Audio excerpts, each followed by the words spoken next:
Бүгінгі шебер сыныпқа қош келдіңіздер. Сабағымызды бастамас бұрын ең алдымен Жүсіпбек Аймауытовтың мына бір сөздермен бастасам деп отырмын. Жан дүниесінде тіл үйрену жұмыс емес, жанама жұмыс болғандықтан бала әуелі тәжірибеге талпынып, нәрсемен танысып, содан кейін сол нәрсе туралы сөйлесін, тыңдасын, жазсын, оқысын, тілге үйренсін дейді. Яғни осы бір Жүсіпбек Аймауытовтың қанатты сөздері біздің тілдік пәндерге, соның ішінде біздің тілдік төрт дағдымызға нақты бір айтылып кеткен секілді. Яғни осыдан келетін нәрсе бұл тілдік дағдылар деген қазір шыққан дүние емес, сонау заманнан бері келе жатқан дағдылардың бірі болып табылады.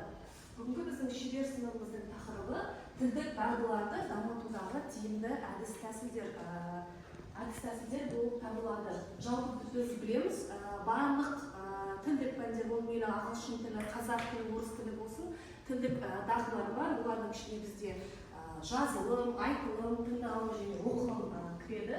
Соның ішінде біз оларды продуктивті және репетитивті деп бөліп қарастырады екенбіз. Әлемдік тәжірибе бойынша тілді тиімді меңгеру жоғарыда айтып өткенімдей осы төрт дағды арқылы жасалады. Соның ішінде тағы да бір қосатын біздің грамматикамыз бар. Бұрындары оқыту кезеңінде осы грамматикалық тақырыптарды біздер бөлек қарастыратын болсақ, қазіргі соңғы заманауи оқыту бойынша осы тілдік дағдылардың, мысалы үшін бір сабақта айтылым мен тыңдалымдарды бөліп қарастырсақ, келесі сабақта оқылым мен жазылымды бөліп қарастыратын болсақ, соны, яғни біздің use of English грамматикалық тақырыптарымызды соның ішіне кіріп тұрып керек деп ұсынылады. Өйткені бала үйренген грамматикасын сол жерде жаңағыдай тыңдалым болсын, оқылым болсын, сол жерде қолданғаны дұрыс деп.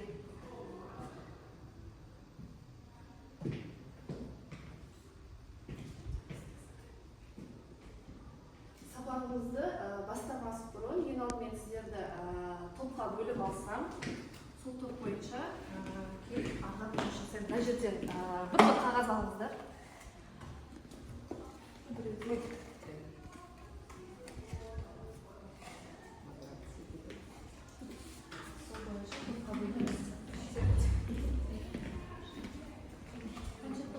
Үш топқа бөлеміз.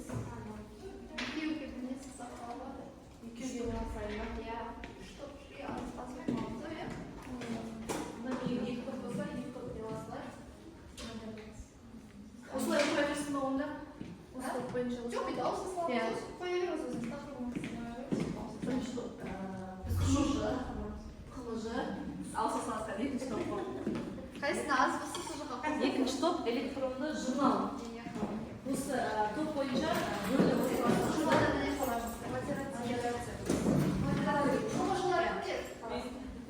қымыжы топ осында қала берсін. Электронды журнал. Сіз? Модерация. Модерация ма? Электронды журнал. Отыра беріңіз, все.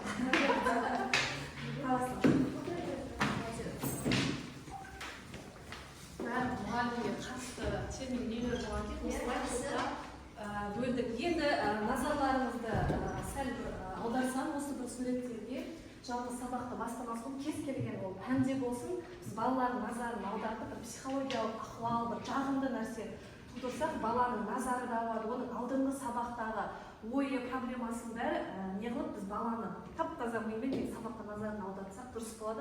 Мына жерден өздеріңізге прям бір қарағаннан көзге түскен бір ағашты таңдасаңыздар, и соны есте сақтап алыңыздар. Қай ағаш екенін, мүмкін біреуге 1, 2, 3 деген сияқты. Бұл енді бір психологиялық тест. Шамалы назарларыңызды аударту мақсатында. Таңдап алдыңыздар ғой, енді осыған барып өздеріңіз оқыңыздар. Бұл жерде мінездері айтылған негізі. Жасап көрдім мен өзімде, дәл келеді екен. Егер мынау 1, 2, 3 ағаштағылар оқып болған болса, келесі 4, 5, 6 ағаштарына ауыстырсам.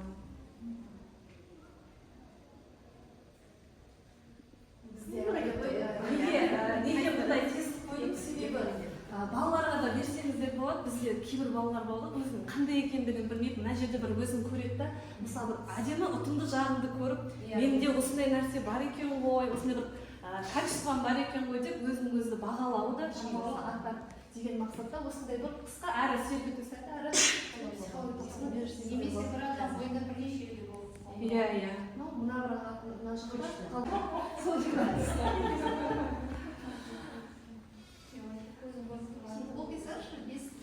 оқимын, мен жақында сіздің мінезіңіз өзгелер үшін түсініксіз. Өйткені күліп отырып мұңая саласыз. Мұңая отырып қуануыңыз тең. Тез. Жұмбақжан деген тіркес сізге қарай айтылса керек. Қазір бір істі бастап отырып, екінші бір іске ауысып кетуіңіз мүмкін. Сіздің мінезіңіздің адамдарға беймәлім қырлары өте көп. Жағыну, жалпақтау дегенді мүлдем білмейсіз. Бүгін айтқан ақылыңызға ертең өзіңіз қарсы шығуыңыз мүмкін. Кейде өз-өзіңізді түсінбей қалып жатасыз. Кейбіреулер рұқсат жоқ деп па? Мен де точно білмеймін.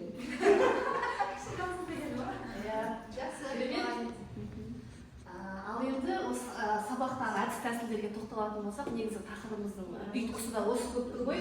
Ең алдымен осы бір жағымды сөз деген әдіс бар. Бұл әдіс сабақ бастар алдында оқушыларға жағымды психологиялық ахуал туғызу үшін немесе сергіту сәтін жасау үшін өте тиімді әдіс.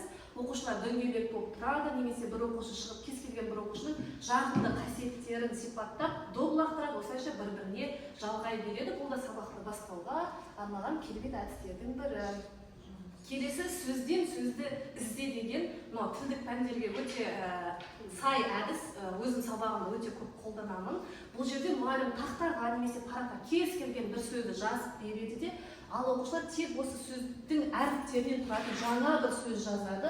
Осы әдіспен оқушылар жаттаған сөздерін есіне түсіріп, тапсырманы орындай алады. Балаларға осылай топқа бөліп жазып берсеңіздер, керемет жаңа сөздерді олар ойлап таба береді. Әрі сол сөздерді мысалы үшін тіл маманы болсаңыз, аудармасын сұрап сөздерді үйретіп тексеріп алсаңыздар болады. Соның тапсырмасын бір орындап жіберсем сіздерге бірінші топ үшін осы бір сөзді алдым.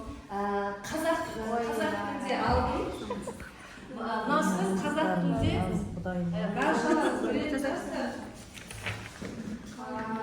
ең ұзақ сөз 33 әріптен тұратын қанағаттандыра алмағандықтарыңыздан деген сөз болса, осыда қанша сөз шығады, сол сөздерді жазып шықсаңыздар, топ болып орындайсыздар, топ болып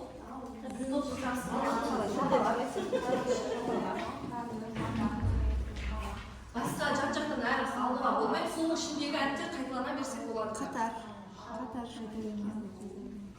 қай топ? Қаншасыңыз? Бұлай шығады?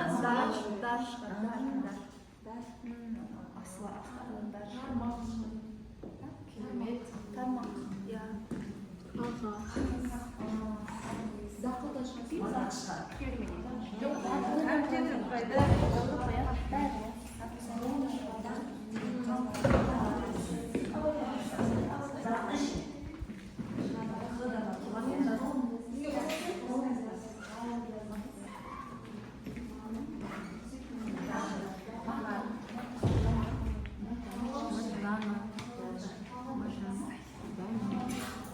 Шары. Бар. Шай.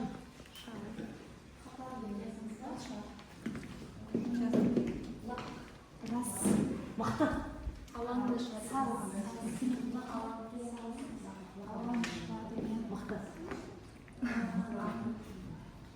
Күшті сөздер табу керек. Лағман деген сөз. Қарнаша сөйлемей ме? Зындан деген шығады екен.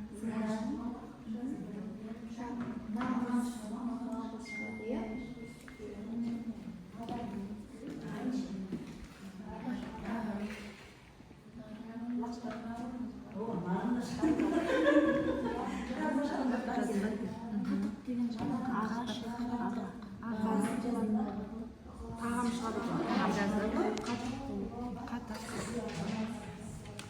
Қытық.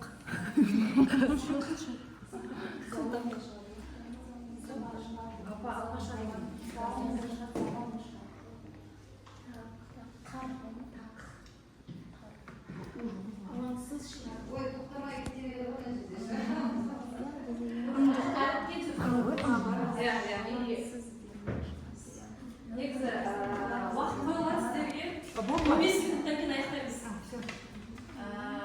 Ұрысшы. Таймер қойсаңыздар болады, сондай кезде балаларға тапсырмалықтар кезде өйткені көп уақыт кеткені үшін сіздерге 20 минут уақыт берілген болатын. Жоқ, тур өзін алу керек қой. Жоқ, ажырастырып алады. 5, 4, 3, 2, 1, 0. Әріптестер, аяқтаймыз.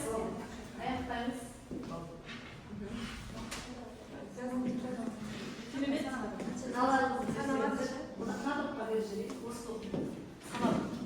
Сіздер мына бір несін көрсеңіздер.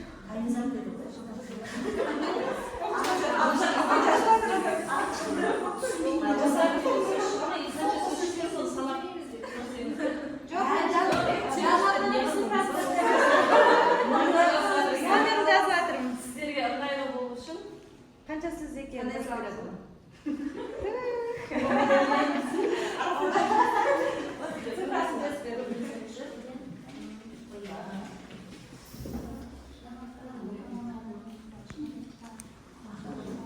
Ана цифра қойса еще.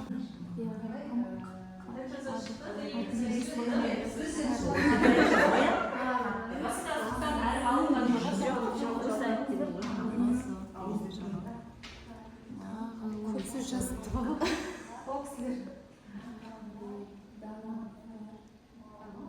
қазақ тіліндегі екінші орын алатын сөз екен осы. Көп залалсыздандырылмағандықтан. Бірінші орынды қанағаттандырылмағандықтарыңыздан деген осы шартте тұратын сөз алса, келесі үшінші орында да осы сөздер алады екен. Бізден естігендер бекер айт. Естіген жоқпыз. Қатық деген сөз вообще жоқ қой, айғаны бар. Айша қазақша тілінде бар.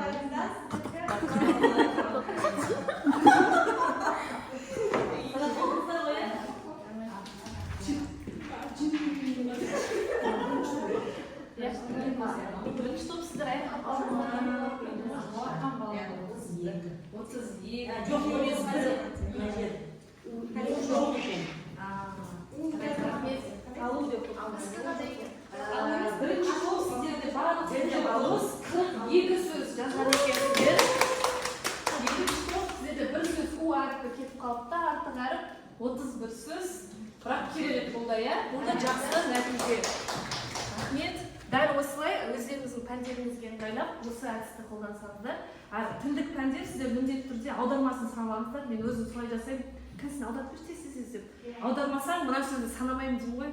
Бәрі бір-бірінен не қылып, жақсы аударып береді. Рахмет. Келесі бізде сабақты бастауға арналған әдіс бұл артығын алып таста деген. Бұл қандай әдіс? Мұғалім оқушыларға мағыналық жағынан ұқсас сөздерді немесе ұғымдарды береді. Оқушылар олардың ортақ белгілерін табуға тырысады, ал ортақ белгісі бойынша сай келмей тұрған артық сөз деп қабылдап, негіздемесін тауып алып тастау қажет. Артық сөздер саны 1-2 болуы мүмкін. Бізде ағылшын тілінде ревью аяқталған кезде odd, one word деген сияқты сол тапсырманың нұсқасы қазір сіздерде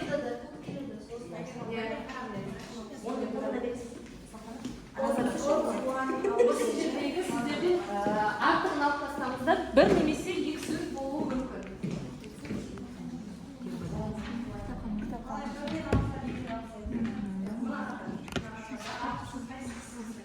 Сіз осы тарапқа жазыңыз.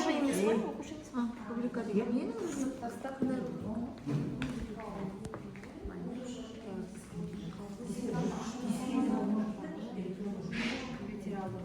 сәйкес келмей тұрған алып тастаңыздар.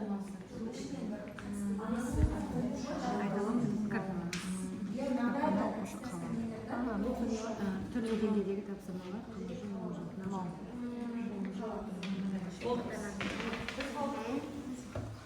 керемет. Бұл иә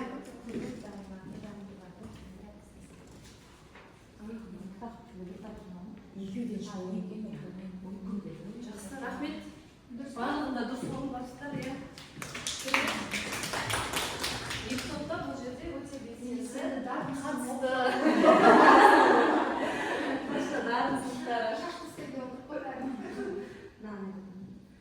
Келесі бір әдіс кабинет сұрақ деген. Бұны былай бір таныстырып өтсек, қандай әдіс? 2 сұрақ жазасыздар. Оны кабинетке салып қойыңыз, оқу мақсатына қарай әрбір оқушыда оқушы өзінікі болатындай етіп бірнеше конверт дайындаңыз. Әрқайсысына 2 минут беріңіз. Оқушы стикерге атын және жауабын жазады. 2 минут өткен соң конверт келесі оқушыға беріледі. Осылай бұл 2 сағатта барлық жауап бергенше конверт айналып жүре береді. Стикерлер ең соңында біткен соң жинап, бірнеше жауапты дұрыстап оқыңыз. Яғни оқушылардың аттарын атамастан, бірақ дұрыс жауаптарды атап оқыңыз.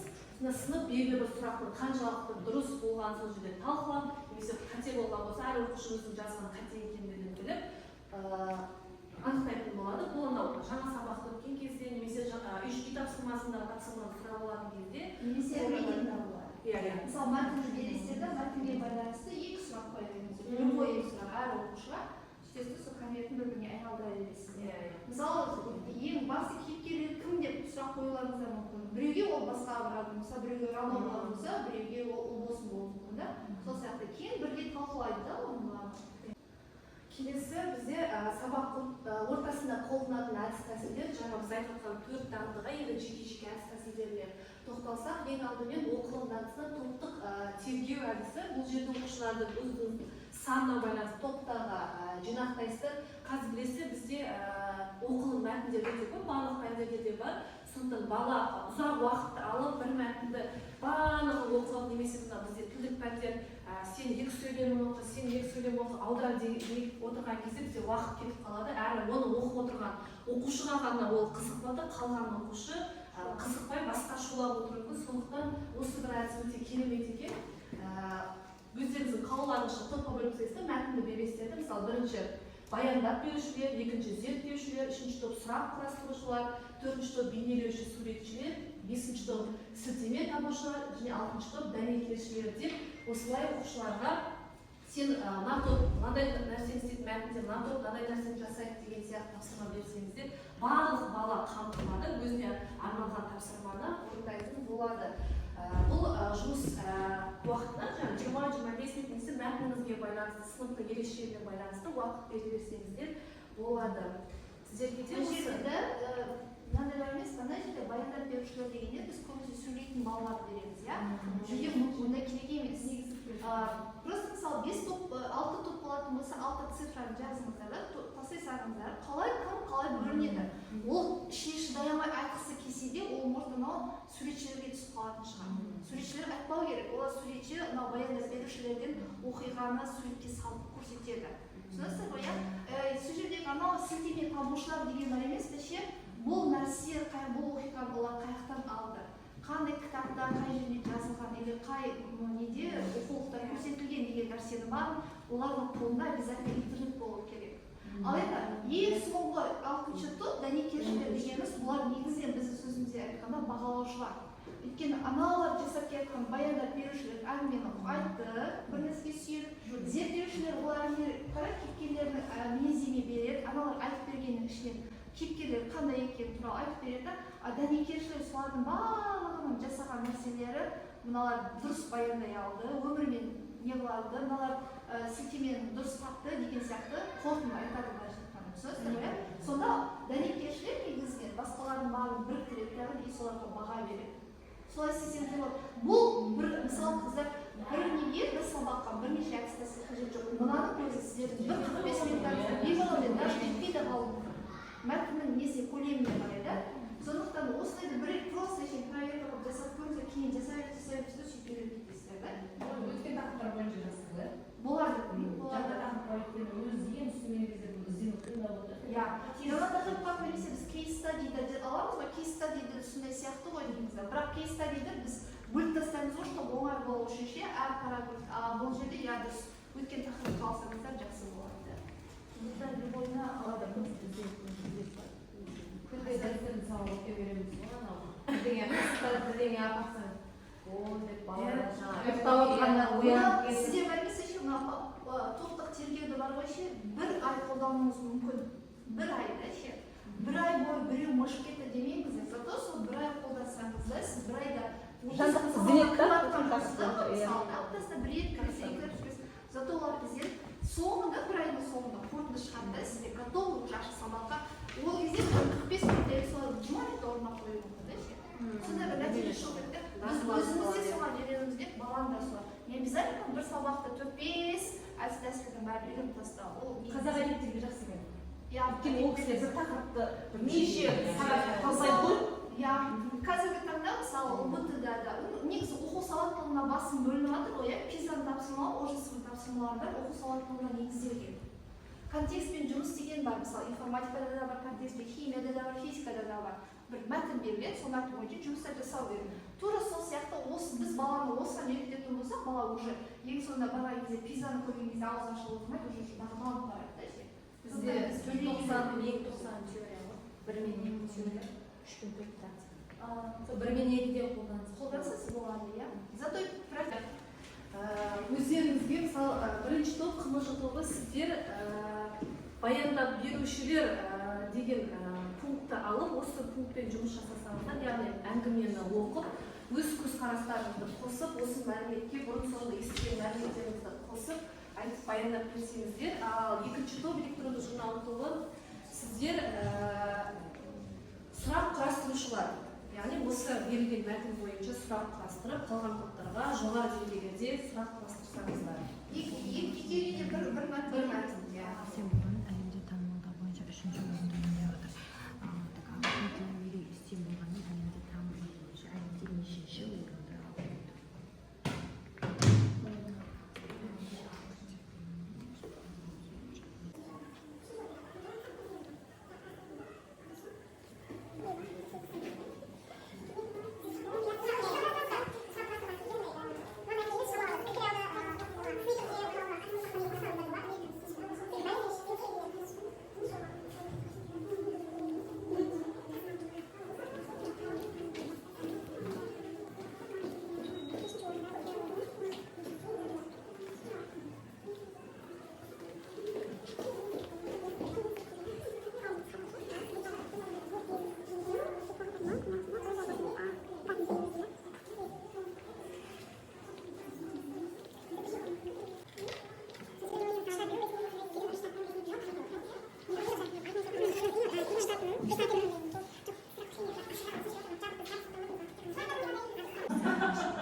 Неге тіліміз әлі? Оны бастырса, Баяндамай ақ қояйық біз.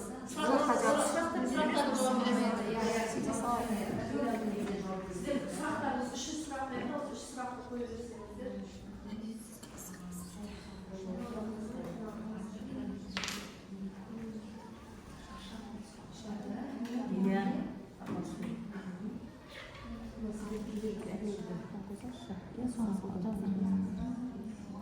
Неге ағылшынша?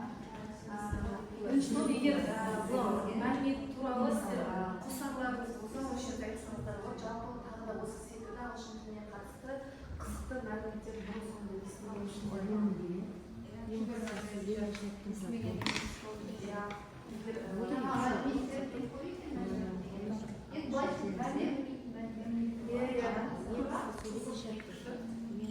Қысқа сөйлем ба? Қысқа сөз ба?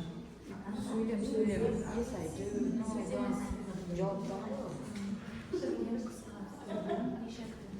Сұрақтарыңыз дайын болды ма?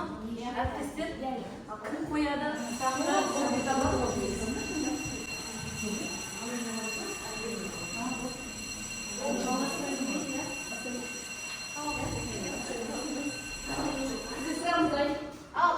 Өте оңай.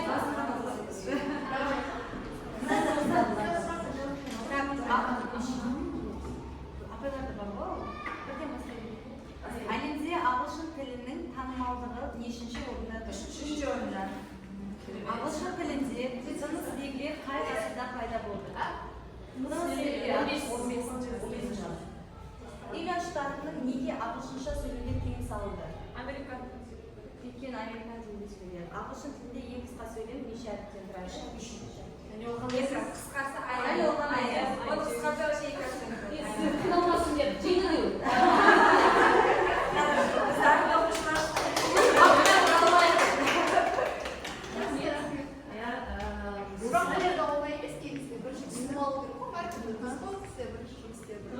Осы жерде жаңағыдай қатыспай отырған баланың деңгейі, бала қаншалықты мәтінді түсінді, түсінбеді деген секілді сыни сұрақтарды, түсінбеген сұрақтарды аз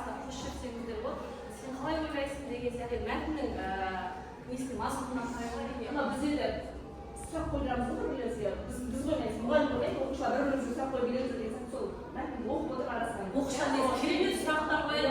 Сендер сұрақ қойсаңдар десеңдерші кәдімгідей. Ол бала жауап берген, өзің жауап берген сияқты сол. Иә, келесі бізде дағды ол айтылым дағдысы.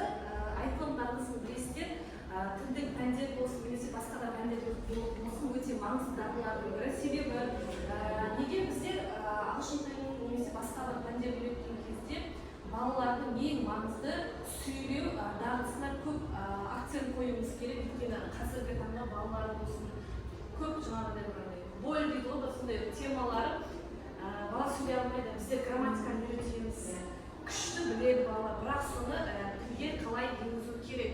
Негізі соған байланысты әртүрлі осы дағдыларды қолдансаңыздар, балаға күнделікті сөйлеуінен бір күнде мысалы 2 сөйлеу, біз көбінесе жаңа сөздер берілсе, оны тек қана сөздік күйінде ғана үйретеміз, мысалы үшін.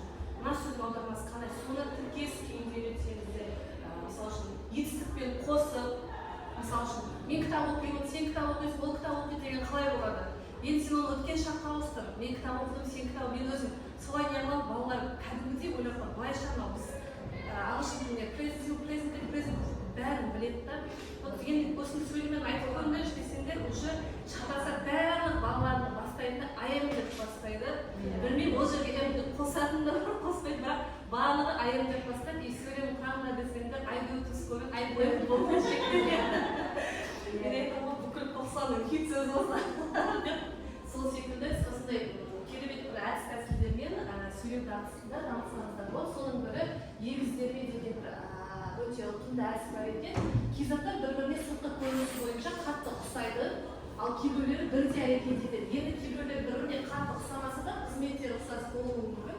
Мұғалім оқушыларға заттардың аттары, ұғымдар жазылған тізім береді және оқушылар осы жазылған заттардың бір-біріне қалай ұқсайтындығы туралы түсіндіріп береді. Бұл кезде де олардың әрі сөздері түсінеді, әрі олардың дағдысы дамитын болады. Сыни тұрғыдан ойланамыз. Назарларыңызды осы бір сөздерге аударсам, осы сөздердегі қандай бір ұқсастықтарды байқап отырсыз. Топ бойынша өздеріңіз қазір жауап бере берсеңіздер, 9 сөз берілген.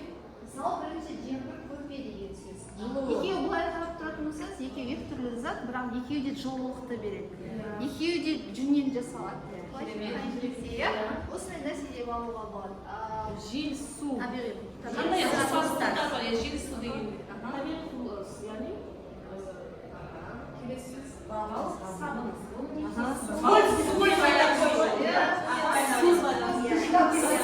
Сусылдақ болады екеуі.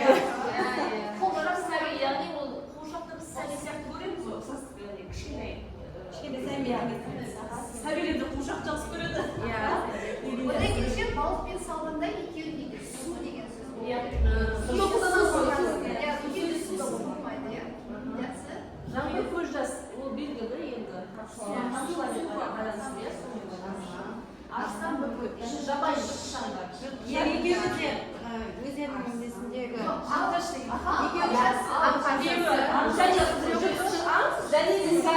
Спад жасып отыр ма?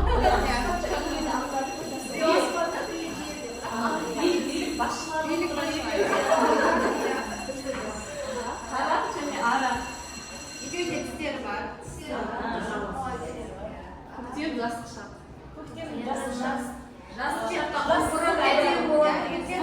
Бұл екі сөзі ассоциация көп негізі. Құлпыру ма?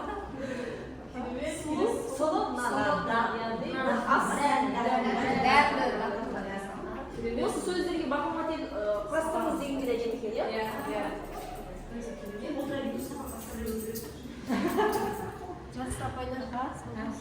Келесі тыңдалым дағдысы, бізде тыңдалым дағдысы, білесіздер, ол да бір маңызды дағдылардың бірі.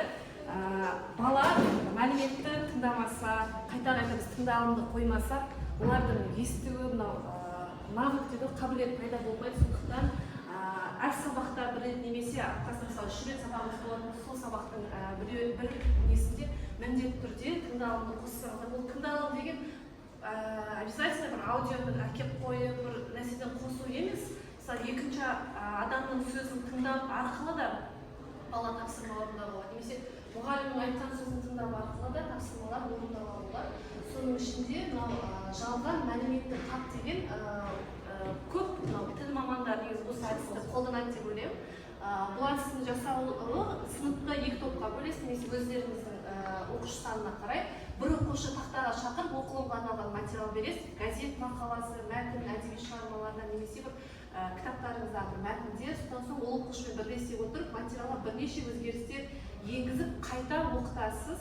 Жалған мәлімет, яғни өзгертпеген нұсқасы оқылып жатқан сәтте оқушылар бірден орындарынан тұрып, жалған айтып жатқан мәлімет немесе сөйлемді атап шығу керек.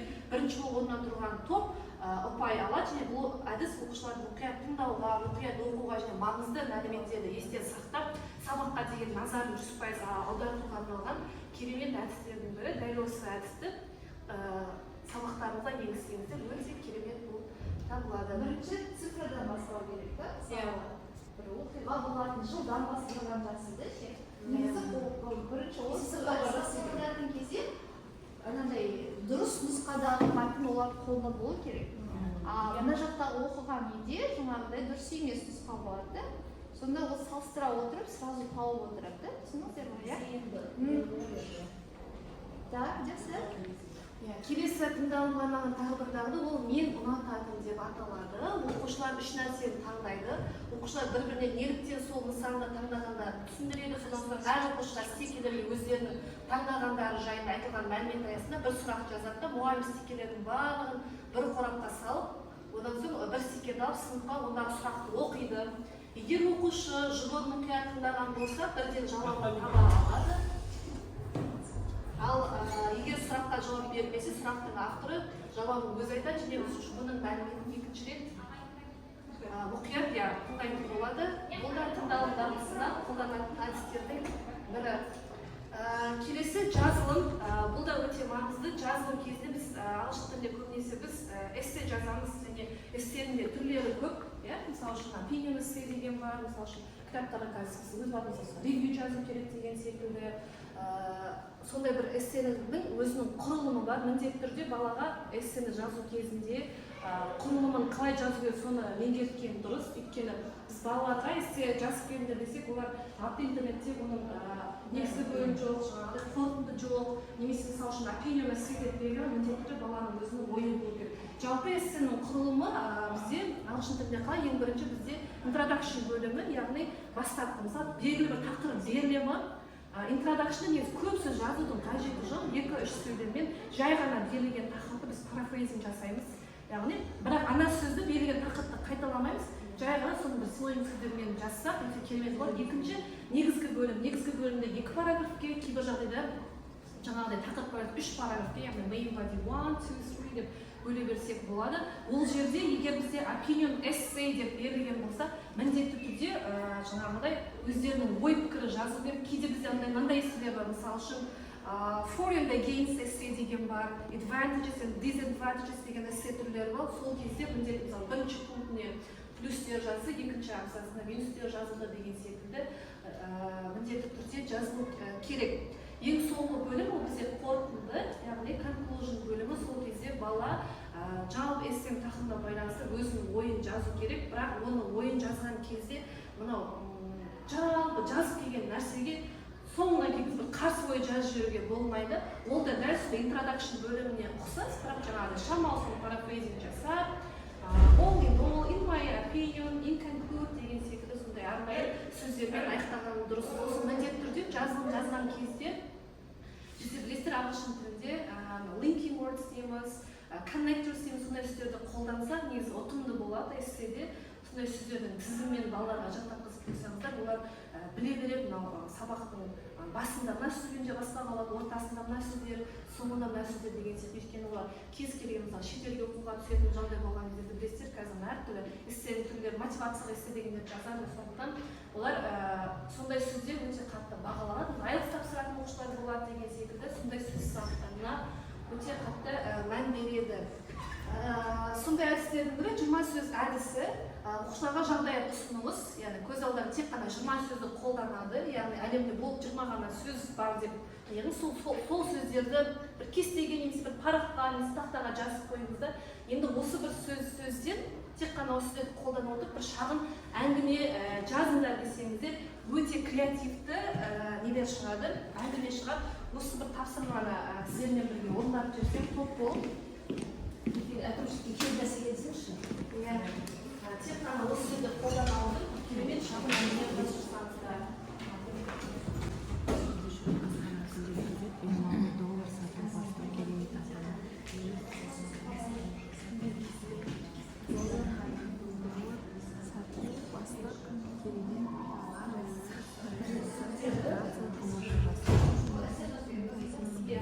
Шағын әңгіме, тек осы сөздер ғана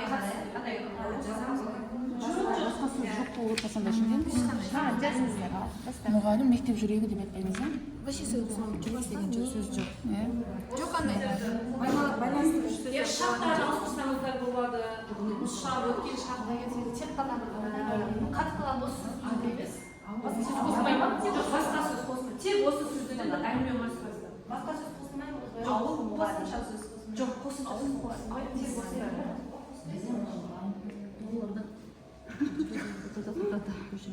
Жоқ, көшіп келген деген сияқты болады ма? болады, иә. Шаққа байланысты есіктерді ауыстырсаңыздар болады. Келді, алды деген сияқты есіктер берілген болса. Жоқ, қалаға емес, наоборот, ауылға көшіп келеді шетелден мұғалім.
Бастай береміз ба?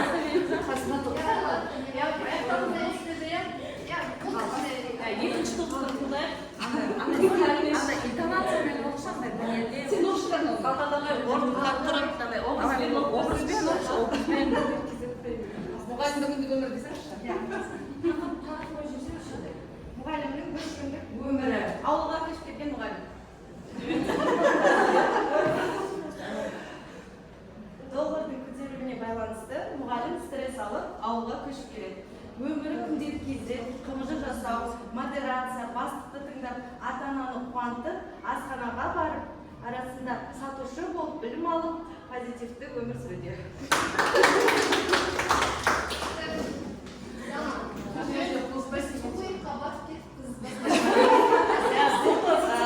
позитивті жақсы құрастырған, яғни кейбір сөздерді сәл қосып жіберген, иә?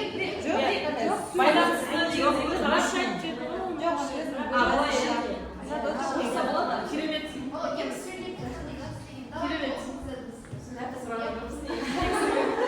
Рампадан шыққан стрессте жүрген ата-ана білім алудан гөрі доллармен сатып алса қуанады.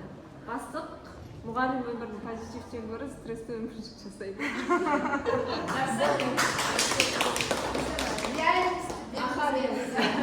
Рахмет, өте керемет қатыстыңыздар. Келесі ол тағы да бізде осы неге байланысты жауабын көрсек дұрыс және дұрыс болжамдар деген тағы да бір әдіс тәсіл бар. Бұл бізде мынау ағылшын тілінде көп қолданамыз. True false деген бар ғой. Дұрыс бұрыс, жалған ақиқат деген секілді. Ол тек ағылшын тілінде емес, басқа пәндерде де бар екен негізі. Оқушылар шағын ақтақталарға немесе айтып тұрған парақтарға дұрыс бұрыс деген карточкалар бір дайындап қойсаңыздар болады. Соны қолдана отырып берілген мәтін бойынша немесе берілген бір жазылым бойынша осылайша мұғалім өзінің берген сұрақтарын бірнеше оқушының берген жауабын көріп отырып, тіпті жоғарыда аталған ресурстар жоқ болса да аккорд марканы қолдана берсеңіздер болады. Осы әдіске ұқсайтын мынау, тағы да я жоқ дегенде бір бізде ағылшын тілінде yes no деп қолданамыз ғой, күшті тақырыпты біткеннен кейін соңғы жағына келген кезде бүгінгі тақырып қорытуға арналған тапсырма ретінде жылдам берсеңіздер болады. Сонда бала біледі, яғни баланың сіз қаншалықты тақырыпты меңгермегендігін осыған қарап анықтап алсаңыздар болады. Қазір осы тапсырманы сіздермен орындап жүрсем, бәріңіз бір я бір жоқтан алып алыңыздар. Қазір соны көтеріп отырасыздар. Я жоқтарыңызды мына тақтада берілген осыған қабайлаңыз. Бір я бір жоқтан алып алыңыздар. Осы арқылы, яғни оқушыларыңыздың қаншалықты меңгермегендігін бір қарағанда біліп алсаңыздар болады. Дайынсыздар ғой, иә? Былай жасайын, 5 сұрақты бірінші топ үшін беріп, 5 сұрақ екінші топ үшін берейін, сонда тапсырманы оқу мақсатында бағыт. Алғашқы 5 сұрақ бірінші топ сіздерге арналады. Оқу мақсаттарын оқу бағдарламасына сәйкес күтілетін нәтижелерді қалыптастыратын тұжырым. Я немесе жоқ, қолдарыңызға ғана көтерсеңіздер. Дұрыс, барлық топ мүшелері дұрыс жауап берді, яғни жауабы иә. Екінші сұрақ, құндылықтарға баулу мәңгілік ел идеясын жандандыру дейді. Я немесе жоқ. Ауысып кетті сәл осы сұрағымыз. Ауысып кетті ме?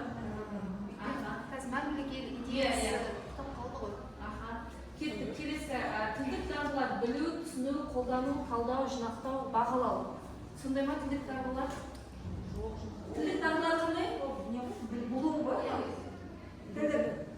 Айтылым, жазылым, тыңдалым. Жинақтау мен бағалау.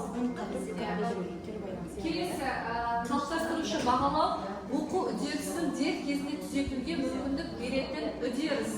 Я немесе жоқ. Қалыптастырушы деген ба? Қалыптастырушы бағалау. Я дұршау, я екен. Бесінші сұрақ, қалыптастырушы бағалау үздіксіз жүргізілетін бағалау түрі. Рахмет сіздерде. Барлығы дұрыс жауап болды. Келесі екінші топ сіздерге арналады. Алтыншы сұрақ, кері байланыс белгілі бір әрекетке жауап беру, үн қату, пікір білдіру. Я немесе жоқ. дұрыс айтасыздар. Келесі 7-ші сұрақ. Дискриптор оқу мақсатындағы тапсырмаларды орындау кезіндегі қадамдар. Дұрыс айтасыздар. 8. Рефлексия қайта ойлауға, өз әрекет нәтижелерін талдау жасауға, өзін-өзі тануға бағытталған ойлау үдерісі. Иә, немесе жоқ? Сізде бағыты жоқ па неге?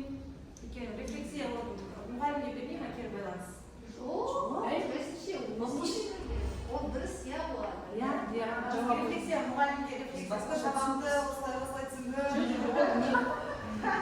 Вот именно оқушы, мен қандай сіздер анау сатып қоясыздар ғой, мен қай жерде тұрдым деген. Ол оқушы өзіне беріп алады. Сол рефлексия деп тұрмыз ғой біз. Я дұрыс қой, енді сөйтіп айтады, қайта ойлауға, іс-әрекет нәтижесін талдауға жасауға. Оқушы өз-өзіне жасайды. сабақтың соңына иә, өзін-өзін Ал мұғалім ол жасайды, бірақ ол іштей жасайды ғой біз. Түсінесіздер ме? Оқушылардың алатын рефлексия ол. келесі модерация бағалаудың дәлдігін, анықтығын қамтамасыз ету үшін білім алушылардың тжб бойынша жұмыстарын талқылап қарастыратын үдеріс. Сіздер жасаймыз ба? Ол иә. Нәтижесі жоқ. Модерация жасаймыз ба біз? Әр 90 сайын біздер үздіксіз үдерістің бірі, иә. Соңғы рубрика ойлау дағдыларын қалыптастыруға бағытталған иерархиялық өзара байланысты жүйе. Рубрика деген бірінші жаңартылған білім мазмұны пайдаланылған Рубрика кезде ойлау дағдыларын қалыптастыру. Өзіңіз түсіндіріп жіберіңіз, жауап бар. Мен ойлап отыр, иә, жоқ деп. жауабы жоқ. Рубрика, иә, естеріңізде тұрсаңыз, рубрика қандай еді бізде? Арнаға жазып жібереміз ғой, арнаға. Тышка қойып жасайды ғой, иә. Рубрика дегеніміз, мысалы сіздер БЖБ аласыздар, тышып аласыздар. Бала бар емес, қай жерде қай тақырыптарды меңгермеді. Сол сөйтіп жазып береміз ғой.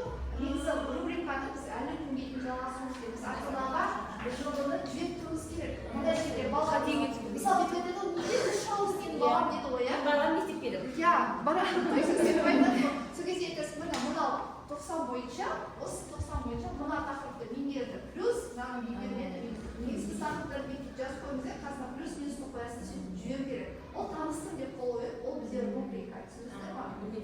Птичка қойып, X қойып, ең бірінші жаңартылған мазмұн бойынша бүтін оқыту басталады. Жасаймыз, не жасаймыз сізде жаңағы неден тжб бойынша талдауға?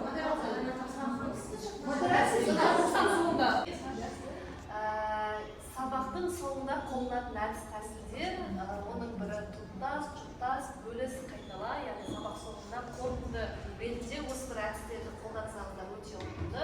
Барлық оқушыларға өткен жаңа тақырып бойынша негізгі ұғымдарды тізбектеп жазу сұралады. Содан соң дәл осы іс-әрекет оқушылардың жұптасып жасалуы бойынша сұралады. Келесі кезекте топтасып жұмыс жасайды. Бұл әдістің негізгі мақсаты оқушылар негізгі мәліметтер тізбегін қайталамай ортақ бір нәрсені жасап шығулары керек. Яғни жаңа өткен сабағымызды қорыту үшін осы бір тапсырманы жасасаңыздар болады. Тағы да кері байланыс түрлері, бұл бізде қызық, құнды, қиын. Әр сабақтан соң жасасаңыздар өте керемет нәтижесін көрсететін әдістің бірі. Бұл да оқушылар өтілген тақырып бойынша өздеріне қай мәліметтердің қызық, құнды болған стикерлерге жазып береді, немесе кестеге толтырады және қай тапсырмадан қиындық туындағанды жазып көрсетеді. Бұл әдіс оқушының өзін-өзі бағалауы мен мұғалімнің өз сабағына рефлексия жасауына көп септігін тигізеді. Яғни осы әдіс арқылы сіз оқушылардың қаншалықты деген тапсырманы орындаған, немесе сіздің бүгінгі дайындап келген сабағыңыз оқушылар үшін қаншалықты қызық болған, олар үшін қаншалықты тың құнды ақпарат бергендеріңізге анықтап алу үшін керемет кері байланыстың түрі. Осылай жасап берсеңіздер болады кестемен. Келесі 3-2-1 әдісі. Бұнда кері байланыстың түрі. Оқушылар өтілген тақырып бойынша 3 пікір, сабақта үйренген 3 нәрсесін жазады. Яғни 3 пікір, 2 идея, бір сұрақ жасап шығатын болады. Осы әдісті мен де қазір өзімнің шебер сыныбымның соңғы кері байланыс түріне қолдансам деген едім. Яғни бүгінгі шебер сыныпқа байланысты өздеріңізге түйген бір 3 пікірлеріңізді, 2 идеяларыңызды және бір сұрақтарыңызды осы бір парақшаларға жазып кетсеңіздер, керемет мен де өзімнің қаншалықты сабағым болғаны туралы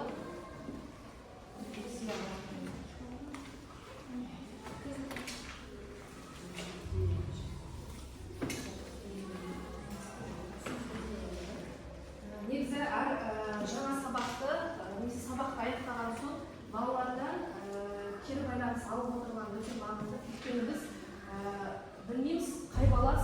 қаншалықты дәрежеде меңгермегендігін балалар кейбіреулер мысалы топпен отырады да сол топпен бірге тапсырманы орындайды да шығып кетеді, түсіндің ба деген, иә түсіндім деген сияқты. Ал егер кері байланыс түрлерін алып отырсақ, ол өзінің сабақта айта алмай қалған дүниелерін, түсінбей қалған дүниелерін жай ғана параққа жазып, сіз оқушымен байланыс орната аласыз. Және келесі сабағымызда осы бір түсінбеген нәрселер болса, осы бір идеяларды ескере отырып, жаңа бір сабақ, жаңа бір табысты сабақты жасауға сіздерге септігін тигізеді.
Былай отыра береді, қазір болды қызық болса оқиды, қызық болмаса бетіне қарап шыға береді.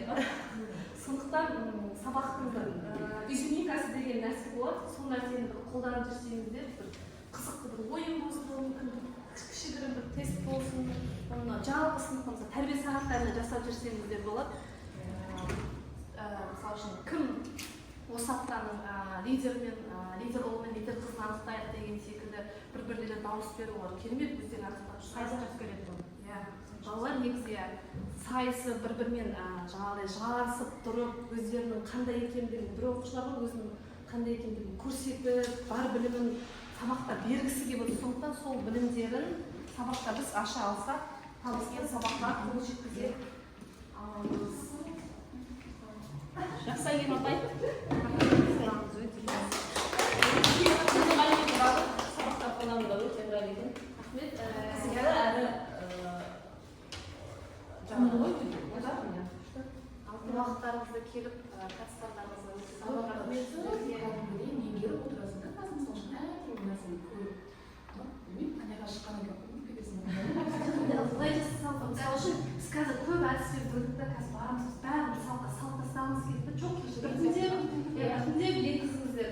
Мен алдын не көрдік қой, біз сабақ өттік қой, жаңартылған бойынша ништа білім алып, сол кезде оқылым бойынша айтылған тапсырмасы маған өте ұнады. Біз әдетте жаңағыдай балаға сен аудар, сен сұраққа жауап түрік болсын, сен сал дейміз де отыра береміз ғой. Жаңағы сол мәтінге байланысты бір қызықты бір тапсырма жасаса, бала бір басқаша бір сабаққа қатысады, басқаша бір қырынан қарап, сондықтан сол бір әр сабаққа бір әдісті жайлап енгізсеңіздер, балаларыңыз уже дағдыланып қалады. Жаңағыдай менде сайыстар көп жасаймын да. Мысалы, 3 сабақтың бір сабақ міндетті түрде сайыс сабақ қылып қоямын да, жаңағы мынау сөзден сөзді ізде, сосын мынау ләдер, саты деген әдісті көп қолданамын сабақта. Жаңа сөз біз міндетті түрде аламыз ғой, мысалы үшін 3 сабақтың біреуінде жаңа сөз алатын болсақ, жаңа сөз үйге полный аударамыз, бәрін жаттап келіңдер дейміз. Жаңа топқа бөліп тастаймын да, оқушылар тақтаға жүгіріп жазады, анау екінші адам бір адамның сөзін қайталамау керек та. Яғни сатылап сөздер түсіп кете беру керек.